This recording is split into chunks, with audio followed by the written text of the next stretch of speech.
So the topic that they asked me to speak, or what was sent to me, was your success story. And I thought that I really don't have a story to tell. I have lived a life, and how can I tell a story? There's nothing which a person does which you believe that will turn out to be a story, and that too, if you're successful, then people think that that's a story that can be told.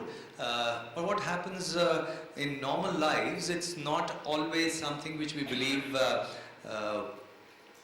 is a story which, whether successful or not successful, not all stories are worth telling. So I also believe that all these years I've only been working, and when I work I just do my job. I've never thought that it's a story which needs to be told, but since I've been asked to do so I thought that I'll start in a way where I can tell you what have I done in my life, little bit, not so that there is some learning, and probably more than your learning, it's my learning. It's something which I thought that, okay, it's time for me to pause, think, and share with you. So these are some random thoughts. So one thing which I realized that all my life I have done something consistently, and I have been consistent in being different. And then I realized it's not just, it's not that easy to be different, because it takes a lot of courage. At times it's really being stupid to be different, but that's what I have done. I have always dared to be different, and I guess that is why I became a chef. It's not something which I knew that a chef is something which you can become. I had never met a chef when I joined this industry. I had never met a chef. I didn't know who a chef was. I had no clue what a chef was. Now you would know, but at that time I had no clue. We would not go to hotels where we would meet a chef. So I had not gone to a hotel to meet a chef. So I had no clue who a chef was. And still I said, okay, this is, I would dive into deep end, and that's what I did. So when I did my course, finished my studies in this field, and it was time to decide, so July 1984, I said, okay, I decided to be a chef, and that was many years ago. And but at that time, chef, who's a chef, what French word means actually chief, so people will say, acha, chef, okay. What? Okay, cook. Acha, bawarchi. Okay. Some people will say Maharaj. So उसके मतलब Maharaj समझ नहीं आता कि Maharaj अच्छा समझे या बुरा समझे. You don't know that. But those were the days where you say that, okay, that is a choice that you have made, and especially when you can do other things, especially when you could go into institute where you could get into engineering, where you could do many other things, but still you choose where people can look at you and say, and size you up and say ki, acha, bawarchi, okay. But so I decided that this is what I would do. So since I decided, I said that if you have decided, then let's be best in the field. Let's do something where you get to become the best in the field. And to do that, in that field, I realized that there were two critical things. One was the skill, that you had to be really skillful. You had to learn the craft. And the other thing which I realized, that to be best in the field, I needed lots of knowledge. Now that was the part which at that time was lacking in India. In our field, in kitchen, while the skill was there, but knowledge, studies, that wasn't there. It was not something which was that common. There were not too many educated people who were getting into this. So I said, okay, I will focus on these two things. And that's where I decided that, okay, I have to become best in this field. And I started to learn. And I realized that, oh my God, this is something which needs, people have to teach me, right? If I have to learn, there has to be some teacher that you have to find. You have to get that knowledge from someone, some place. Where do you get? It's not something that you just go to a college and they teach you everything. That wasn't the case. Once we started working in hotels, that's when you realize that you knew nothing. You knew nothing, you had no skills. You really didn't have any knowledge. So now there were people who were there. You said, okay, now let's get to learn the craft from them and let's try to do that. And suddenly you realize that people were not willing to share any knowledge they had, any skill they had. So much so, आप किसी को आपने बोला कि अच्छा अब इसमें क्या करना है? So most of good cooks, chefs, they would not share their secrets. They would not tell you. So they will say, अच्छा जाओ वहाँ से वो लेके आ जाओ. And by the time you come, वो dish ready हो गई. And you don't know what to do. You don't know really कि ये क्या हो गया. अब again you try, फिर दोबारा कुछ और लेने के लिए भेज देंगे आपको. And suddenly you realize that nobody is sharing anything with you. कुछ आपको बता नहीं रहे हैं, कुछ समझा नहीं रहे हैं, and suddenly you are at your wit's end. You really don't know where to go. But that's when the real character comes in, and you say कि okay, I'll work harder. कोई नहीं सिखा रहा, अपने आप से सीखेंगे. So whatever is there, आप करते जाएंगे. You do trial, error. But one thing I realized at that time, and that's a promise that I made. I was very angry that why there's nobody who's teaching us. Why people are not sharing their secrets. So I realized one thing, and I made a promise to myself that whatever I would learn, I would teach. As soon as I learn something, I will pass that on. That knowledge is not something that I will keep with me, I will pass it on as soon as I have it. And suddenly I realized that power of sharing was something that I learned something and I would teach. I would learn, I would teach, I would learn, I would teach. And I realized that helped me so much, because as soon as you teach something, you suddenly are left with nothing. You are left with nothing. Because whatever you have, you gave away. You just gave away, and you realize that, oh my God, now I have to get something more. I have to learn more to teach. And because of that attitude, I started to learn more because I had to teach more. So I continued to do that, and right from my first job, I started to take classes, and not just with other chefs, I would do it with normal people. First job when I did, I actually used to take classes, and I used to teach back then. And so I became a good learner and a good teacher. Fantastic. Something happened, same job where I was learning and teaching, I was the boss. This was in 1988. GM of the hotel, I was in the lobby of the hotel. GM looks at me, yes chef? And I said, what? He said, what are you doing in the lobby? Lobby of the hotel, what are you doing there? I said, oh, I've just come to meet the tour leader, group leader, to ask what they would want to eat so that I can give them what they want. And he said, no, chef should be in the kitchen. You are not allowed to be in the lobby. Imagine. So I've seen those days where chefs were not allowed to be in the lobby.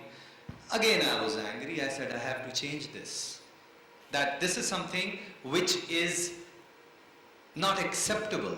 Which means it is a craft, it is a skill that is not being celebrated. People are not proud of these people who can cook well, or people who can cook, and they are just behind, they are not just in the kitchen, they are not welcome in public areas. Things have changed now. Now you look at the hotels, kitchens are in the restaurant and chefs are everywhere. But that's what happened. I said, no, this is something I have to change. And I said, we have to start to celebrate cooking.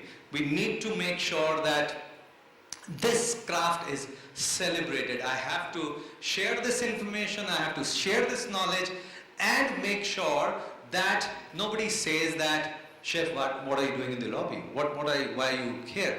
Go back into the kitchen.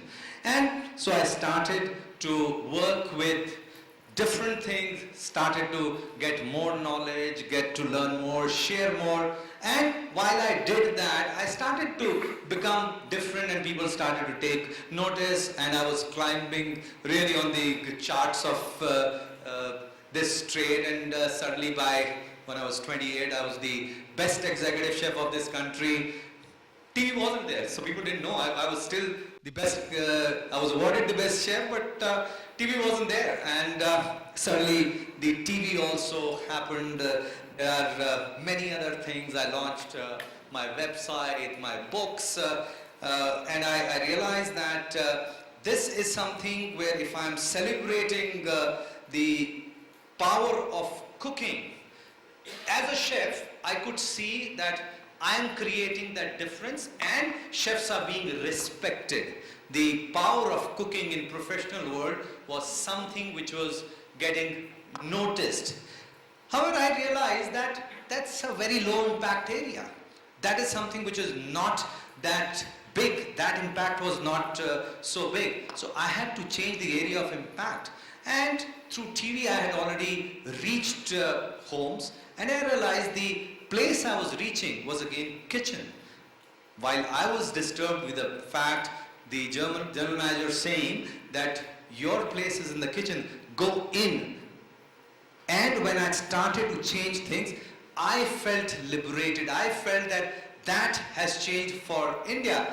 And that's where I thought that in India, women, when they're cooking in kitchen, they also get the same kind of treatment where they are shown the door, be in the kitchen, aapki jo zindagi hai wo kitchen ke andar hi hai, and they don't get that respect. The power of cooking, the power of food that is there, which largely even today lies in the hand of the women, they have always been suppressed. And when I started to celebrate food, started to do that, many women started to realize that they also have this power, and they started to feel liberated. And I remember my dad calling me one day. He said, you don't know what kind of impact you are creating. You don't know what change is happening in this country thanks to you. This is a change this is emancipation of women. And पहले तो मुझे थोड़ा सा समय लगा emancipation का मतलब क्या होगा, मतलब मैंने क्या कर दिया ऐसा. Then I realized that ये actually mukti, liberation, this is something if food can do, if women of this country can feel liberated, if they can get into this kind of celebration where the only art which they are using and that power is understood by everyone in this country, India can be the most powerful country when we give that power, and women of this country feel that power in their hands, which they have, and they have started to feel that. The superpower days are not really far away, and that's where I felt that this is the change which I have always been happy with. And that change, I realized that how did it happen? How did I do that to them? How did I make sure that they felt liberated? How did they do it? How did they got to this stage? And all this while, it's me who's becoming successful, right? I'm getting everything, right? It is your success story or my success story? And I started to think, I said, my God, is it fair? Is it right? Is it something which should happen? It should be their success. And then I realized, what have I been doing? I have actually, what I have done when I teach people, what I started back then, I continue to do that. And when I teach, the way I teach, I make sure they may use my recipes, they may use what I know about cooking, they may use my books, my products, my whatever. But one thing I ensure is that whenever they are cooking, they succeed. I never let them fail. I make sure I teach them in a way that they are always successful. I make sure that if there is something which is complicated, I would break that into pieces, in small little pieces, steps, so that they use them as stepping stones. And when they try, when they cook for their family, friends, whoever, they always succeed. They don't fail. And in their success lies my success. In their success is a success which I enjoy every day. So every day when I succeed, I make sure that I make millions of people succeed, because I know my success story is not complete if even one person who fails, I fail 100 times. So my job is very simple. I don't have to ensure my success. As long as I continue to make people in this country successful in art of cooking, I will always be successful. My success is something which can be quantified, but the collective success of people in this country, women especially, is much more by value, by anything that you would see. Impact is much more powerful. And maybe I am seen as that ray of hope for all those people ever thought of succeeding with power of cooking. And I guarantee that if we can just make sure that no matter what we do, no matter what we choose to do, if we give, if we focus on what we are giving more than what we are getting, our success is ensured, our success is assured. So power of giving, joy of giving is something which I've always believed in. I believe that the joy that you get from giving is far superior than joy of receiving. And I think this is what I will continue to do. This is a success formula which I have adopted, that I always am thinking of what next can I give. What I get just follows. I have never thought about it, never worried about it, and it continues to follow. So think what you can give, not what you can get. Thank you.